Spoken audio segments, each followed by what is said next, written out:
Are you ready? I think I'm ready. Okay, good. I was going to say, I came prepared. I hope you did. I've got my little notes. I appreciate you having notes. I could share my notes with you if you need me to. I memorize all my notes. Good, Yeah, right. good. Yeah, that's right. We were talking about change last time, and so we wanted to kind of get a better, maybe some strategies or some planning for change or how to deal with change. Yeah. Some more effective kind of, maybe even step-by-step stuff. So I have some thoughts, but I was thinking the one change that none of us can stop that absolutely happens, and I feel it today, is age. I thought you were going to say death. No, well, that's the one thing coming at us, and that's the age thing kind of reminds us of that. But I was doing some pull-ups this morning and pulled something in my shoulder and realized, oh, change. Yeah. It's one of those things that I wish I could. Okay, so I don't just take my age, and nor do I think anyone should just take their age and say, "Oh, I'm just getting older. I'm just gonna fall apart." Yeah. But it does. We do have to start kind of reckon making. with it. Yeah, you have to reckon with it. Definitely have to reckon with it. I mean, it's nothing worse than a guy who's in his 50s or 60s trying to be like a 20-year-old. Yeah, look like a 20-year-old. That's right. I mean, exercise and eating well Tight and all jeans. those things are lifelong Skinny habits. jeans. Man, Yeah, skinny but when you jeans. see someone, Sorry. You know. If you wear skinny jeans, I'm sorry. I apologize. I didn't mean to offend you. But no, it's dealing with your age, and that's one of those things that's just I'm realizing more and more. you have to reckon with it. Yeah, everybody does. So last time we talked about change, and we talked a little bit about the unexpected change, and so there's as I was making some notes, just my thoughts about strategies for change. The one is dealing with unexpected change when it comes at you, change that comes at you from the outside in. Right. The other one is maybe preparing and planning and strategizing for internal change that starts within and goes out. So I want to change this in my life. And those are different strategies, but there's definitely some overlap in those, just dealing with it. I think also change that you see coming, and maybe that goes along with kind of your second, for instance, somebody who's saying, I anticipate retirement or whatever, I'm planning for that change that's coming along. Yep. Yeah, I think we just touched on it last time, but I think one of the most profound examples of this is early in adult life is when you're pregnant. Yeah. For the first time, is because you see it coming, and every day is a reminder it's getting closer and closer, especially for a young mother. Yeah. Like it's getting closer and closer and closer and closer. They literally can see things changing in them. That's going to be this dramatic change when it finally happens. Nicole and I, I'm assuming it was maybe in one of the later pregnancies, but there was like an app. There's been something. 7 for anyone who missed the number in prior episodes. But there was an app or something, and it showed you like the progress of the child, like day by day. Yeah, and this was, if you could kind of tell like when conception happened and kind of whatever. And this is kind of what's happening in this day range and this day range and this day range. So you had a hopeful anticipation of change. Like you were looking forward to the changes that were happening, to the eventual change that would come. And again, the first child particularly, I think you're woefully unprepared. Yeah, correct. For the entrance of that little one into the world. Yeah. But you do try to prepare. Right. And you're too prepared in the wrong ways. Yeah. You got all the stuff. I remember we got the bouncy thing, and we got this thing, and we got this thing, and we got this thing. And then you realize it's not about that. Most of it's, okay, are you ready to be awakened in the middle of the night and then be sleep deprived? Are you ready to be sleep deprived? Yeah. Are you ready to have another person in your house? Yeah. Right? Having an animal, a dog or a pet or whatever is one thing, but having another person in your house that dictates almost everything you do. So those are the things that I remember. I was prepared for the stuff that I could prepare. There were so many things that I couldn't prepare for, but I wanted to touch on, so for me, strategies. When I thought about change, and I wanted to make some notes about things in my own life, and you learn 2 ways. You learn by the effective ways that either someone taught you and you learned, oh wow, that really works. Yeah. Or you learn the hard way, And so these are a little bit of both for me. The one thing I would say is for change, and this is whether it's unexpected and come at you or you're planning towards, don't overreact and don't do nothing are two ends of the spectrum. Yeah. It's like doing nothing is one end and overreacting is the other end, know? So having a measured response, I think, is one of those things that is tough for some people. It's hard for me sometimes, overreacting. And so I would say, as a visual kind of picture that I've told people, and I try to encourage my kids, when they see something, let's say it's something traumatic that comes at them, here's the image. And maybe in my mind, this metaphor works because I don't like large crowds. Not that I don't have a phobia. Yeah. But I have a discomfort with the mob mentality, And so when something unexpected happens in a crowd, there are absolute kind of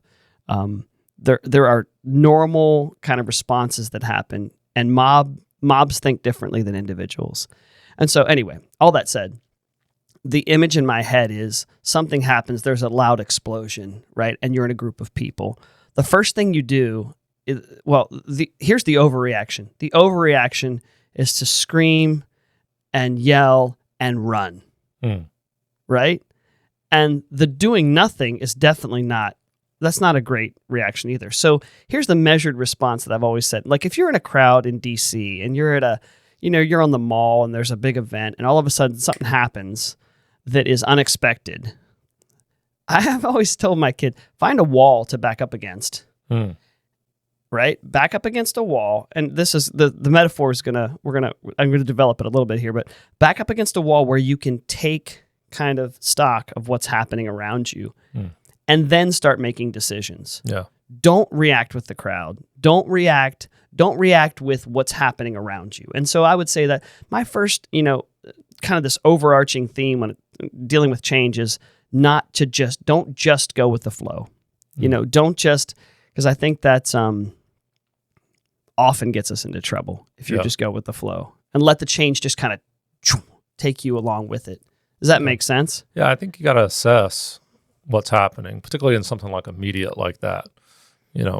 Sometimes you may not be able to react any other way, maybe than the rest of the crowd. Right. It might be if you stop, a you're going to get run situation over. where you're just kind of, whatever. But I think definitely taking stock of the situation, assessing your surroundings, assessing your situation, where you are when it's something immediate like that, and really in any kind of change situation, I think that's probably one of the best options to begin with. I mean, I think I don't know that we actually recorded it last time, but talking last time about someone who is wanting to lose weight, right? So sometimes they'll snap the picture of what they look like, right? At the beginning of the journey in order to take assessment. Yeah.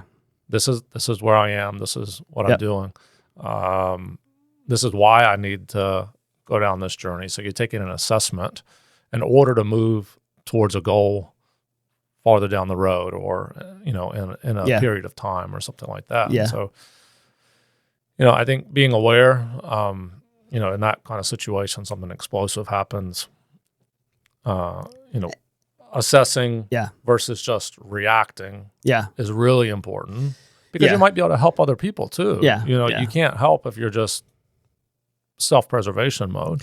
Yeah, and that's I think for me, I raise that example in my head. That's always, for me, it's a metaphor for how to deal with other kinds of change. I mean, because it's not always going to be that kind of, I do have that.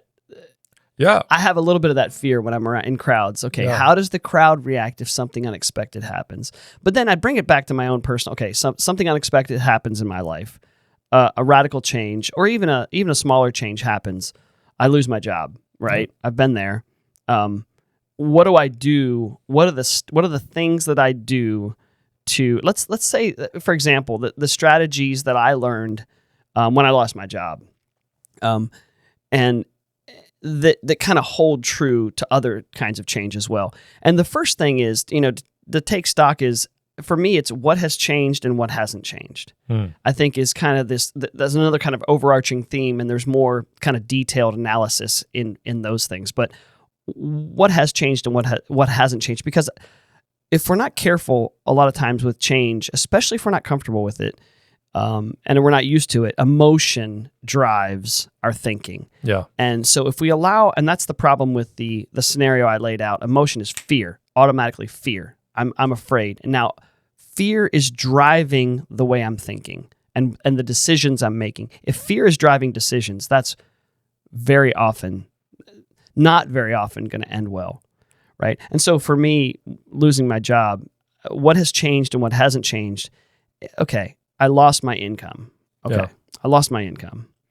But for me in that scenario, everything else was still stable. Mm-hmm. Okay, what has changed and what hasn't changed, and kind of taking stock of those things. And then maybe more specifically in the things that haven't changed, for me, it's then taking real stock of, in my notes, I was thinking this through and thought, the F's: faith, family, friends. Like those things that I know that are kind of making sure that I understand where my foundation is. Those are the things that haven't changed, or maybe they need to change. I don't know if you have any thoughts on. Yeah, I think.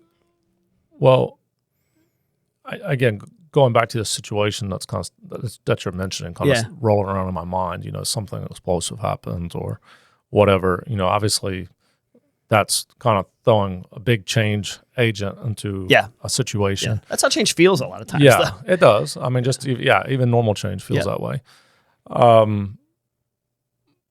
And I'm trying to think through how does the gospel intersect with that, with change.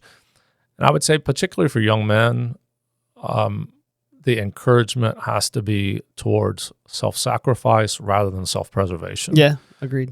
So when, a moment comes where, there's an opportunity to jump in and help, I think that's that's what I would hope would be my reaction as a Christian man, my son's reaction, particularly as Christian young men, is in a situation like that, stepping back to assess, not to see how I can get out of the situation and preserve myself, though, I can understand, thinking through, okay, what's going on here, but ultimately, how can I help others, even at the expense of myself, to get through this change or this situation in a way in which they're preserved? And I think that's exactly what, obviously, that's the picture of the gospel. Yeah, agreed. Adam and Eve threw a bomb into creation, and Jesus comes in a self-sacrificial way in order to make a way of escape for us. And so,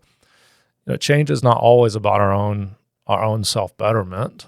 I think it's important for us in moments of change to look through or to look at it in ways in which we see change as an opportunity to even help others better themselves and for us to better model the gospel. And again, I would say, but just because of the way that the scriptures are worded, and I think the innate differences between the only two genders, male and female, I think young men are called to really probably grasp a hold of that and reflect on that more in terms of that bravery and courage that it takes to be willing to act in a sacrificial way versus a way of self-preservation. History never treats people who sought to preserve themselves in a moment of crisis very well.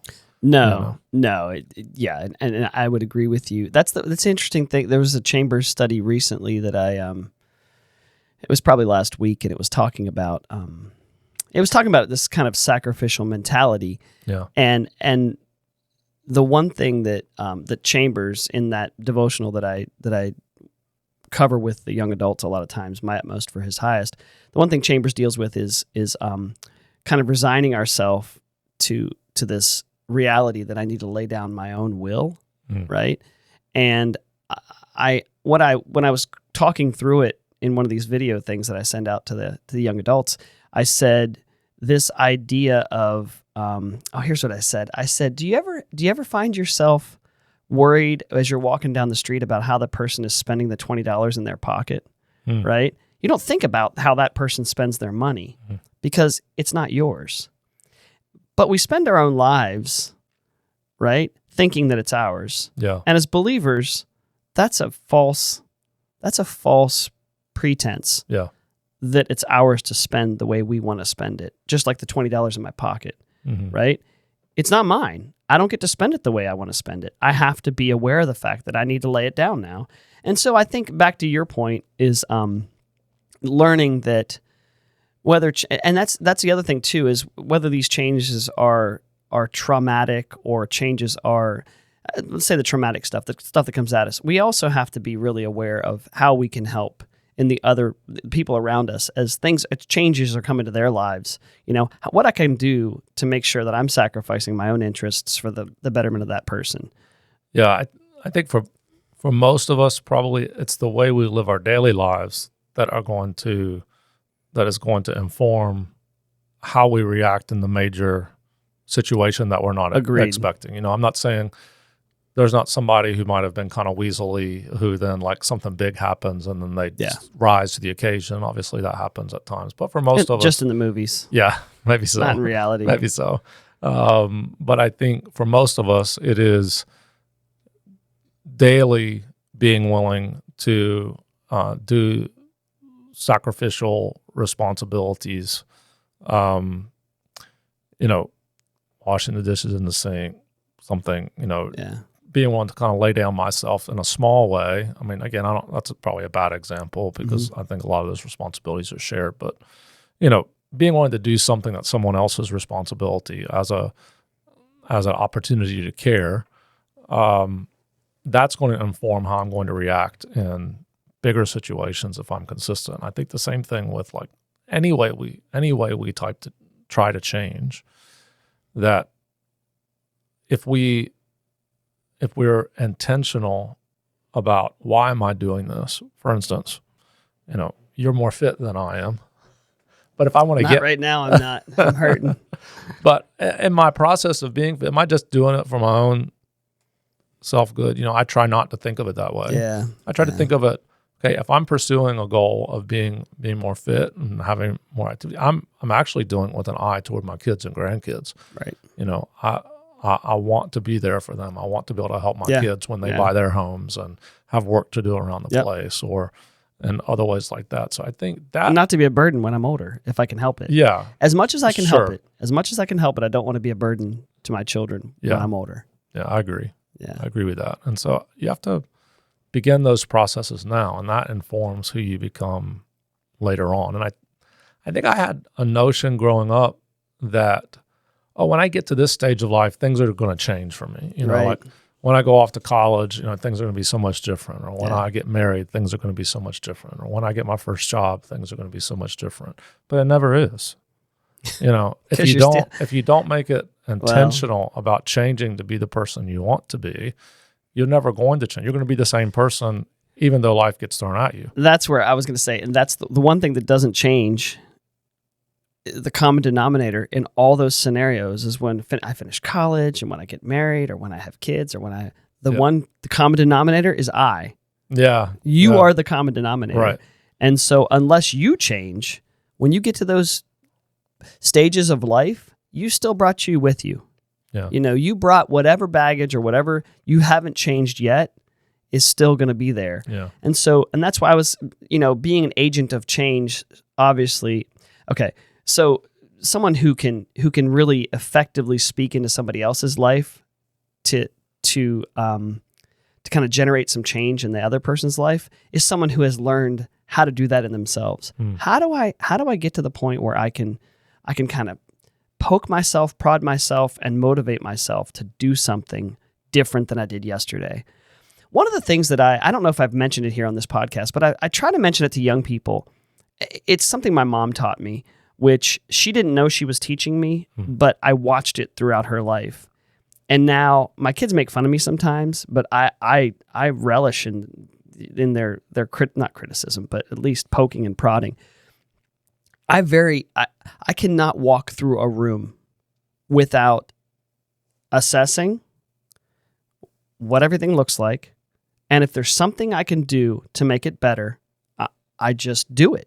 Yeah. I'm going to pick that because that's out of place. If there's something out of place in particular, and people say, oh, it's OCD, and maybe it is a little bit, but here's the way I would characterize that. And this is my mom's influence in me, is that I assess the situation and say, that's out of place. It needs to be changed. And I just do it. When I'm walking across the room, I'll pick it up and I'll take it. Even if it takes me a few extra seconds, I think, okay.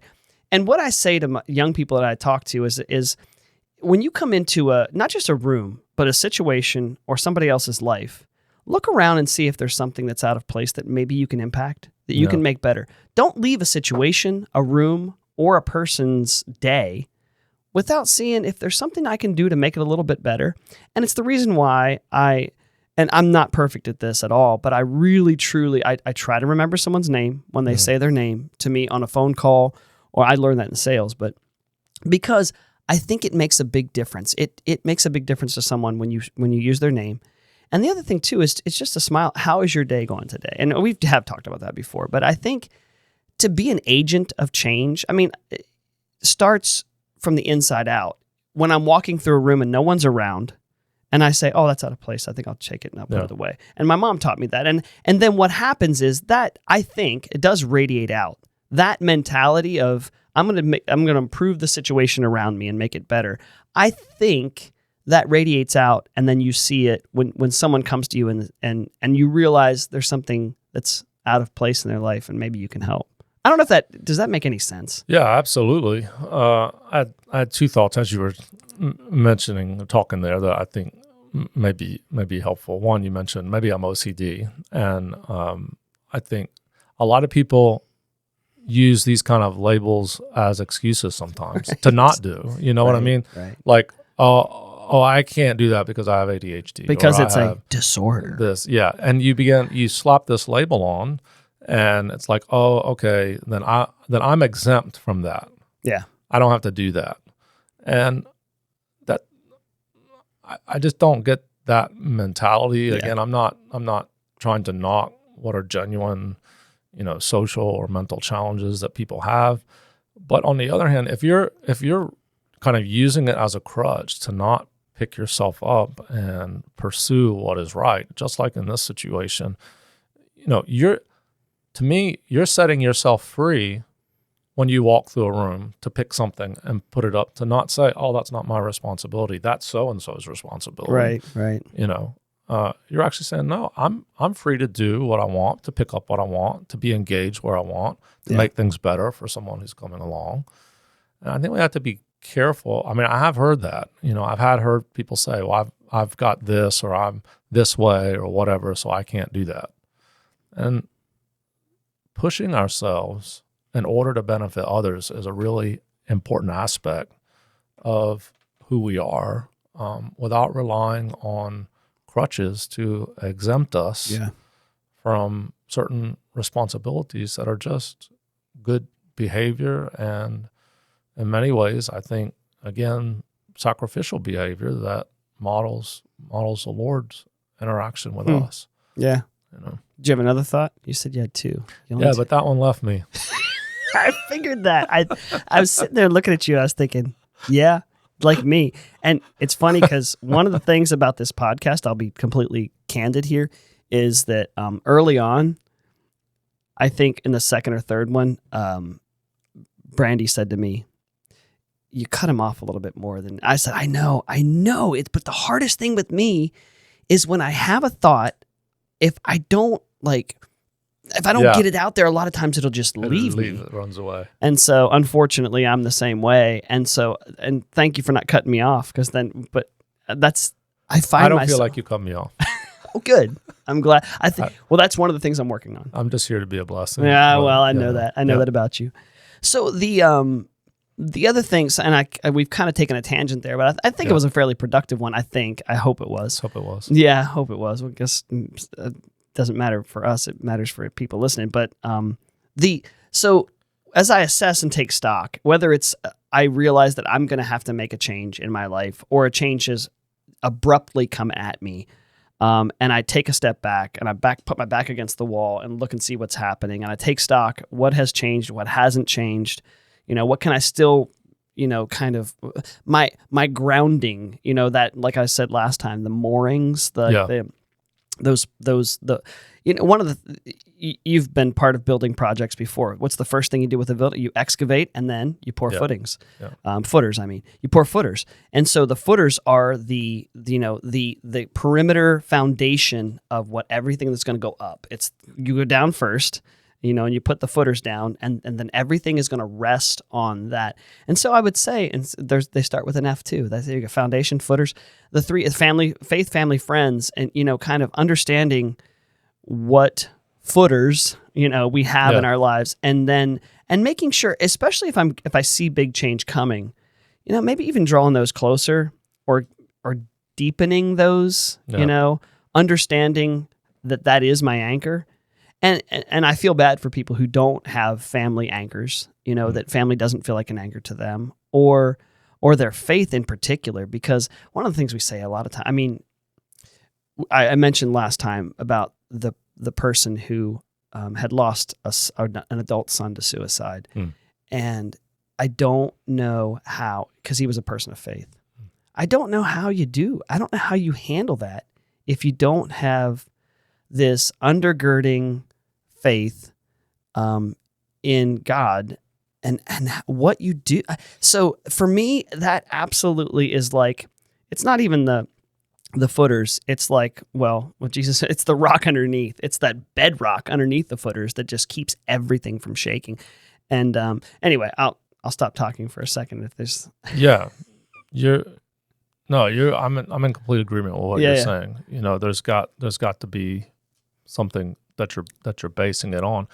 I think as I look at people, as I observe people, it's interesting the amount of people that need to change, but don't know they need to change. Interesting. Yeah. That are content kind of walking down a path of self-destruction almost. Do you think they're content? Or is it just denial? Is it, I mean, do you think it's possible to be on these self-destructive paths and not to have something just nagging at you? I think about Romans 1, and I think at some point, gave them over. And you think, are these people that really, truly do not have anything nagging and telling them, hey, you're going down the wrong? I don't know if there's any great answer for that. Yeah, I'm not sure, but I do know that there are people that seem like they're happily walking down a path, even though there's kind of red lights shining in their face, saying, don't go, don't do this. Yeah. And there's times when it's very difficult to convince someone that, hey, you need to change here. Yeah. Whether it's something, like, exercise, eating, or something that's, I would say, more significant than that, where someone's actually walking down a path where they're going to destroy themselves. Right, drug addiction, drugs, alcohol, guys who leave their family for someone else and think like the grass is greener on the other side because they're trying to get some need met, right? That they feel like, oh, well, this person's going to meet my need better than that person, or whatever, make me happy. Yeah, the me thing again. And so I think for guys, I keep saying I think, I definitively believe for men, if we would stop and listen to some other men who are willing to speak into our life, it provides some built-in accountability for us to change. And sometimes we're hard-headed and want to continue to walk in a path. Yeah. And the Lord continues to use people to speak to us over and over again. Yeah. We just don't want to listen. It's kind of like the Pharisees, where Jesus is telling them, right in their face who they are, why they need to change. And Scripture essentially says they don't have ears to hear, they don't have eyes to see. Yeah. They're just not willing. And so I would encourage people to genuinely listen, even when it's maybe a criticism that comes across in the wrong way. Yeah. Pray about it, examine it, see if there's some truth in it, because God may be using a person who is speaking to you, even in an unkind way, yes, to create change in your life. Agreed. For you to walk down a better path than the path you were going. Thank goodness for the people in my life over the years that have given me some harsh criticism. Yeah. And I mean that sincerely. Even if their heart was totally out of line and they didn't mean it to be nice and caring and compassionate. No, there's been times where there was a time I went back and watched. So we video in our shops. In my shops, we have video in case the police need to see a transaction or something, And one time I had a real disagreement with an employee. And I went back and watched it. Have I mentioned this? I don't know if I mentioned this before or not. And I remember you shared it with me. I don't know if we shared it on. Well, I went back and watched it because this person said something really harsh to me. And when he did, sorry, I just gave it to. So when this person said something really harsh to me, I was like, "Are you serious right now? Yeah. Are you serious?" And so I went back and I had to listen to myself, and I thought, okay, well, you know what? What that person said to me was not totally out of line as far as, it was out of line, but it wasn't necessarily untrue. Yeah.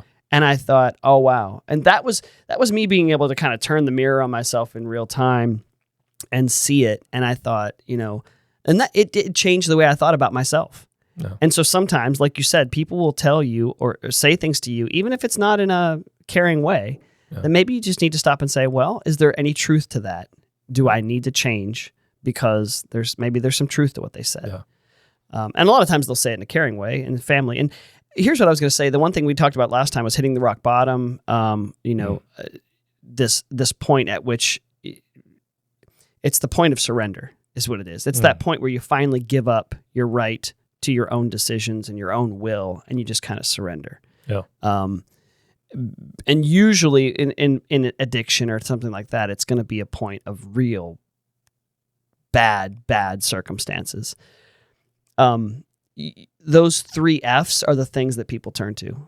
They always do. They always do. I mean, they're always going to turn to church or figure, okay, what can I do to reach back out to some higher being is what, how AA would say, and then in family, if they've got any close family and friends. The one thing about friends I would say is kind of having an understanding of what a true friend is, who your true friends are. And I think we all know. Yeah. We all know who the true friend, and sometimes it's the people that speak the most bluntly to us, right? That would tell us when we're going down the wrong path, hey, idiot, turn, well, maybe not so abruptly, but don't go that way. I mean, obviously it's not Facebook friends that comment on your posts. I mean, maybe it is. There's a couple of those people, but shouldn't call them Facebook friends. That's what I said. I said the other day, I made a comment on not friends. I said, well, it was someone that I'm connected with on Facebook, and I browse. I rarely post. I post these there. Yeah. I rarely post on Facebook, but I just noticed someone said something totally. It was something benign. It wasn't even like Trump's the best person ever, or it was political. Yeah. It wasn't even political. It was talking about, what it was? It was talking about J.D. Vance's the movie about Hillbilly Elegy, right? Oh, okay. About the story of J.D. Vance's childhood. Yeah. The vitriol that came out just because she said, "Hey, I just hadn't reminded myself what this." I went back and watched it again. It was a really cool movie. And that's all she said, and the vitriol she got for just saying that. Yeah. And I had to make a comment, and I said, friends don't berate each other like this. This is not what friends do. So back to Facebook. Yeah, I guess it's understanding who your real friends are is important if you're going through a really abrupt change or something hard, or even I'd say even if you see change coming. I mean, you see this when you have a pregnancy. You see, family gets closer and everyone gets excited, and all the people in your life that are that kind of foundational support, they get closer, when you're getting ready to have a baby, and it feels right. It feels right to have those people close. And that's relationships that you have to cultivate. I mean, obviously for most people, family is kind of a built-in, but you still have to cultivate family. You have to cultivate that relationship. Agreed. Because, as you get older, and I would again speak to 18 and 19, 20-year-olds, it's easy to kind of pursue your own life and kind of leave your family behind, Yep. particularly your siblings if you're raised in a sibling group. Agreed. To kind of not really communicate much with your siblings. It's work to keep in touch. It is to work. continue to engage, Yes. and it's Agreed. something that's worth working at, and something that's valuable to work at. I also think quality friendships, and that's probably one of the challenges that social media has brought, is it's made us seem like, oh, I've got 1,000 friends. No, you don't. You don't have 1,000 friends. No. That's unmanageable. Yeah, and impossible. But if you have even 2 or 3 close friends that you can be transparent with. When I say transparent, I mean ruthlessly transparent. That is an opportunity to create some real change in your life, because you can spur one another on towards things that are healthy and good and help hold one another accountable, in marriage and family and faith, those things that are very important. Yeah. And again, when it comes down to it, you're laying on your deathbed, you're not going to think about what your accounts look like and all. You're not going to you're not going to post on Facebook, "Hey, I'm dying. Come see me." Right? No, you're going to have the real friends. You don't care about those friends. It's going to be your family. It's going to be people who shared life with you, who by God's grace would be there with you. That's who you would want around with you, and it's tragic when people don't have that. I was reading. I can't remember where it was. It was in 2 Samuel the other day when it was talking. It was David talking about his friendship with Jonathan. This was after Jonathan had died in battle, and he was bringing Mephibosheth into his household, and he talked about Jonathan, and he talked about a friendship he had with Jonathan that was closer than his relationship with his wife. Yeah, it was really interesting, and it was almost uncomfortable to read. It was a little bit weird, and you think, okay, is this? And you think, oh wait, is this some strange relationship? But there are things that when women can share with other women and men can share with other men, that's just different. It's because we can relate in a way that you can't relate with your wife. And so those friendships, and like David and Jonathan, their friendships are really key. They're really critical. And I think we just don't have, and I would say in here, when I say don't have enough of them, I would go back to what you said and I would qualify and say, to be able to manage 1, 2, 3 of those in your lifetime seems to be about right. Yeah. To manage 10, 12, 15 of those it's unmanageable. You can't have that type of close, really, really close friendships. The problem is most people don't have any. Mm-hmm. I would say, and maybe that's an exaggeration, but I don't think it is. Most people do not have someone really, really close that they can say, I just really need to just speak, exactly what's on my heart, and they don't have another friend that they can do that with. You have to cultivate it. What I think most of the time people can kind of feel sorry for themselves and say, oh, nobody's reaching out to me for that kind of friendship. Right. Well, stand in front of the mirror. Right. And look, maybe either you're a difficult person to develop that friendship with, so that's an opportunity for change, or maybe you've just not cultivated it. You've not. Well, you said no one's reaching out. Are you? Right. Right. And I think that's a really important aspect, is you gotta search it out. With regards to David and Jonathan, I think, we have in Western society in general, and I say that specifically, intentionally, in general, not all the way, but in general, we have perverted and sexualized everything. Yeah, I agree. To an extent that, if you see 2 guys going to dinner together, you're like, oh yes, it shouldn't be that way. I mean, our culture has done that. Yeah. But you do see in Scripture the beauty of friendship, even with Jesus. And Jesus had the 3 that were close to him. Yeah. And even John, the disciple whom Jesus loved. That's how he consistently refers to himself. Yeah. The disciple whom Jesus loved. Right. I mean, so there is this bond of deep, personal, not sexualized in the way that our culture always wants to see those things, but a deep personal relationship with another person that is open. And, this is how I feel. This is who I am. You know me. I know you. And I think this is part of what Jesus cultivated with his disciples, particularly Peter, James, and John, who he took on. He spoke to them very specifically. He let them experience some things that the others didn't experience. But these were deep and lasting friendships. And Jesus even says that, I have called you friend. Yeah. So that's what we should hold up. I think the distinction is, and I would say even modern day soldiers would read David and Jonathan and the accounts of David and Jonathan. They'd say, yeah, I get that. I totally get that. I totally get the closeness that they felt. They battled together. They fought side by side. Yeah. They drew their swords side by side and had to fight off the enemy. And you think that's, and I think the reason why maybe we don't understand that today is either first, we're not doing battle, right? We're avoiding the battle. Or second, we're doing it on our own. We're just trying to battle alone. And I think, and that's a good lesson. And we definitely veered off course, but I don't think it's a bad tangent. To do battle alone is just unfruitful most of the time. And so I think men, I know, and women do too. I think about women and deep hurts that women have sometimes that, if they're alone, it's not healthy. They need other women in their lives to just not commiserate, to lean on, to be, And men, I think, need to do battle together, and I think that's where you see in David and Jonathan, and you see obviously you see it even today. Men who have been to war together, there's a lasting friendship that lasts till death with a lot of those men, and so I think we need to make sure we're not trying to battle alone. The other thing I think we need to do, especially as men, is get in the battle, get in the fight, learn where to place our energies, because those are energies that we.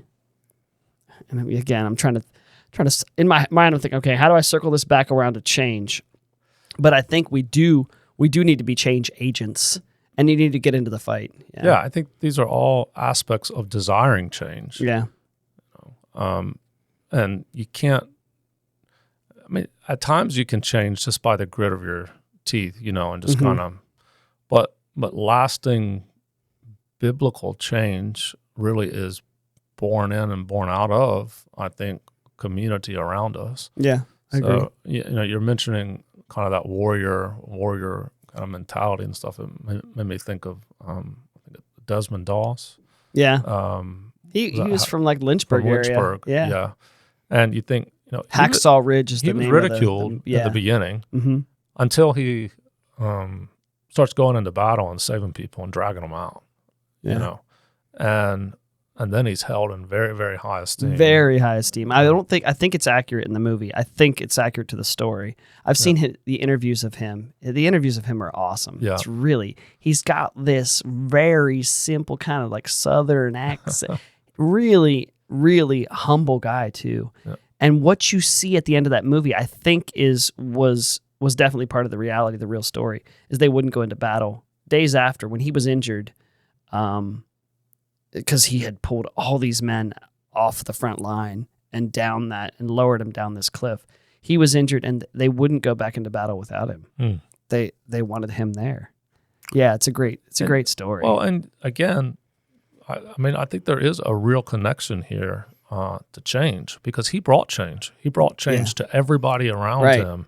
Changed their perspectives for sure. By being what? Being self-sacrificial. Yeah, yeah. He was a man who knew what it was to model after Christ. And, he wouldn't carry a gun, but that didn't make him less of a man. Right. He held to his conviction. And I don't think there's probably not one man in his company or platoon or whatever it was that wouldn't have held him in the highest esteem as being one of the bravest guys around because of what he was willing to do. Right. And so I think there's a lot more bravery in running into battle without a gun. Oh my goodness. As a medic.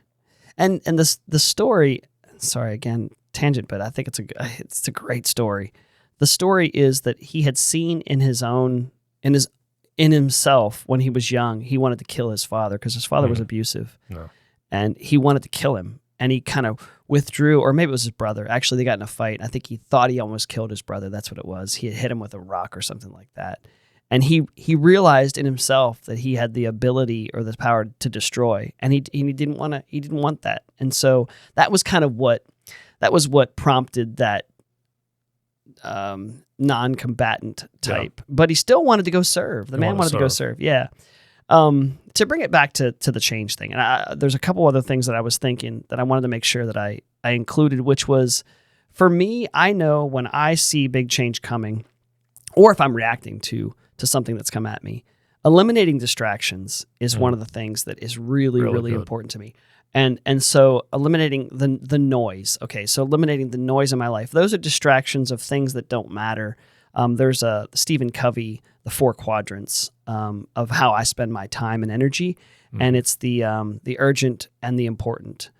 Urgent, not important, urgent and important, not important but not urgent. And it's really good. It's a really cool way to think about how I spend my time, and not being distracted helps me to be more focused and effective. So being effective is eliminating distractions. I say to people, it's funny, the word focus, if you think about what focus is, truly in my life, and this is how I focus, focus is at its core elimination. That's what you do. To focus, I eliminate everything else except for where I'm trying to focus. No. So elimination is the way I achieve focus. And so I think if I'm going to change, if I'm going to do something in my life, I need to eliminate all the distractions. For me, it's if I want to change something in my business or in my personal, a lot of times that's eliminating expenses, all those dumb, silly expenses, and the other thing, activities. Brandy and I learned early on in our marriage that, again, focus is, we always had this expression, and we haven't said it in a while. I mean, I probably need to bring it back to our conversations in our marriage, which is good, better, best. Mm-hmm. Good, better, best. And we would say that to each other, and we know exactly what we're saying. Yeah. And good, better, best is someone's asking us to do something. That's a good thing, right? Or someone's saying, hey, there's this opportunity over here to go on a trip or do something in the church or whatever, and that's a better thing. But is it the best? Mm-hmm. And if there is a best that takes the same time and energy and takes the place of that better, choose the best. Yeah. Choose the best. That's good. Yeah. Really, really good. So, and then one thing that I have to remind myself with change, because you can change just for change's sake, but I think obviously setting goals, I'll say it this way. If I'm dissatisfied with where I am, my body, my marriage, my place in my church, my business, whatever, if I'm dissatisfied, the best kind of advice that I've ever heard is if you don't do what you've always done, you get what you always got. Good. So if I'm like, oh man, this is just terrible, the very first thing something has to change. You have to change something. If you're gonna come to work and do the same thing, if you're gonna eat the same way, or your activity's gonna be the same, or if your business day, if the way you treat people is the same, or the way you engage at church is the same, or the way you perform in your job is the same as it was yesterday, you're not going to get anything different. Mm-hmm. So just with that mentality, understanding I got to do something. Something has to change for me to have any kind of big, significant change in my life. Yeah. Yeah, for sure. I mean, I think you said it very clearly. If you do what you always done, you're going to get what you always have gotten. Yeah. And if you're not willing to make the effort to make a change, it's not going to just happen upon you. It's not just going to fall down from the sky. Now, I will say there are some times when you have an encounter with the Lord. I mean, obviously, that's a change. We see that in Scripture that Jacob wrestling with God through the night. Yep. He has an encounter with the Lord, and then there is this change in who he is, change in his name, changing how he walks, changing how he walks. Right. Yeah. You see Paul on the Damascus Road. There's this encounter with God, and there is this powerful change in him. And so I do think there are those times when God encounters us, but change is always consistent. Things are always going to change. And so I'm not just waiting for God to come and do that one thing that's going to change me once for all, and I'm going to be this perfect person doing all these things. God may reach in and help me overcome one area, but that doesn't relieve the responsibility on me to work towards being who God's called me to be in the other areas as well. Yeah. So God may heal my family, if there was something between me and my wife or something. God may step in and do a healing work, and I recover that. But that doesn't relieve me of the responsibility in the future to work towards cultivating that marriage relationship, or to cultivate a relationship with my kids or with my friends or in my job and other areas. That's an important aspect of our life, to not just sit back and allow change to kind of roll over us, but to cultivate ourselves in response to the changes that are coming. For instance, like you said, one thing that everybody's going to face is aging. Yeah. So are you going to walk into it being fearful or being upset or being sullen about it? Why would you do that? Right. God has created this as an aspect of our life. So if we learn to walk with it and to embrace it. I say that to my older brother across the table. Yeah. I know I'm older. But here's the thing is, the older I get, like it or not, well, I don't know if this is a truth for everyone, but the older I get, the more influence I have. Yeah, for sure. And so people look at me and say, "Oh, well, you've been there, you've done that." Yeah. And the older I get, the more places I've been, the more things I've done, and so the more people will look at me and say, "Oh, you've been there, done that."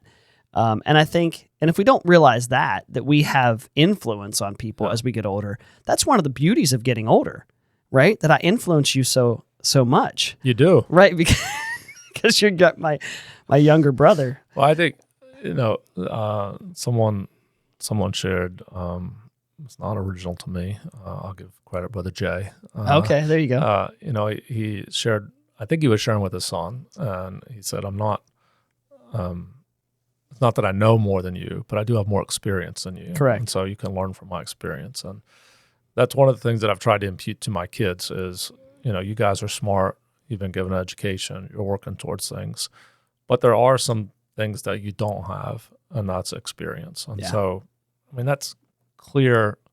Teaching one of your kids to drive, they can do all the driver's tests and know all the signs and the signals and do this and do that, but experience is going to be the only teacher that's really going to stick in the long term to know what to do in this situation, in that situation, when this car's coming or that car is turning or whatever. Yeah, that's what last time I said driving was an example of something that's easy but not simple. It's not a simple process. It comes easy after a while. After a while, I've been driving for 34 years, and so it comes easy to drive from here to there. But it's not a simple process. There's a lot of things happening. Right. And so that it's a difficult or very complicated process that when you're young, you don't have that yet. No. And so being able to being able to be that influence on people. Yeah. And again, for younger people to be willing to receive that and not be prideful. That's one of the errors of youth is pridefulness. Yeah. So don't, you're going to need to change, and so receive from others who've made changes in their life. Yeah. The last, and I just want to get, because it'll bother me. My OCD, if I don't cross these off of here, my OCD is going to bother me. I'll be like, those are 3 things I didn't say, and it's really going to get. Oh, one thing I didn't mention. It's interesting. We were talking about if you do what you've always done, you get what you always got. This, I think I heard it for the first time this year. The second Friday in January they call it Quitters Friday or something like that. I think the second Friday in January is usually by that day, 60% of all New Year's resolutions fall off and they celebrate it? Something like that. Well, no, it's just, I know it's kind of sad that it sticks, but I just thought that's interesting that by the second Friday, I think it's either the second or the third Friday in January. Maybe probably not the third, because 21 days is typically the kind of that holding period. New Year's resolutions are gone. New Year's resolutions are gone by the second Friday, and I think that's so sad, but like people didn't. And here's what I would say: the three things that I wrote down when I'm trying to generate change in my own life is set goals. You know, I think it was Zig Ziglar said, Really if you shoot at nothing, you'll hit it every time. Yeah. That's Zig Ziglar, not me. But it's true. If you shoot at nothing, you'll hit it every time. Set goals, have a target, you know, be aiming at something. Establish routine. This is one that for me, people think it's dry and, you know, even times, like for me, there's a certain time I want to get up. There's a certain time I want to start my day. There's a certain time I want to be, you know, in the office and doing things. And that can seem cold and kind of not creative enough. No, it doesn't. But here's the thing is for me, productivity, even creativity stems from routine, I think. I think so. I think it does. So if I want change, if I want to do something, establish a routine, new routines, right? If you want change, establish new routines. And then accountability. Build in some accountability. If you want to change something in your life, either tell somebody you're going to, right? Don't just say I'm gonna lose 20 pounds or I'm gonna establish a budget and I'm gonna stick by. Tell somebody you're doing it and say, hey, just ask me how it's going a week from now or whatever. Let somebody know. Or even that internal accountability for me is checklists. You know, every day I have a list and I check it off. You know, and that's personal accountability to me. I'm accountable to myself through something that I put on paper. So I would say for me, I don't know if there's any thoughts you have about that or things that you. Just back to your New Year's resolution. I find this in my own life. If I'm thinking, I'll change on January 1st, it doesn't last. Yeah, you know. But if I'm committed to it, I'll change today. Change now. I'll start today, and do what's necessary today. And I think, I believe that's an important aspect to change as well. You got to want it enough to do it now. Yep. And so if you don't want it, maybe that's a topic for another time. How do you increase your want to? Yeah. Because unfortunately, sometimes it does take tragic circumstances to make you genuinely want to change. But start today. You know, you see things in your life that that you're able to change. Make that change today. Don't wait till tomorrow. Yeah. That's good stuff. And the last thing I would say is, I know there's things I want to change. Yeah, so me too. I think this is an encouragement to us all to say, hey, just, it's okay. It's okay that there's things in your life that you want to change. We all do. We all have those things. Now do something about it. So cool. Well, thank you. Appreciate it, Robert. Yeah.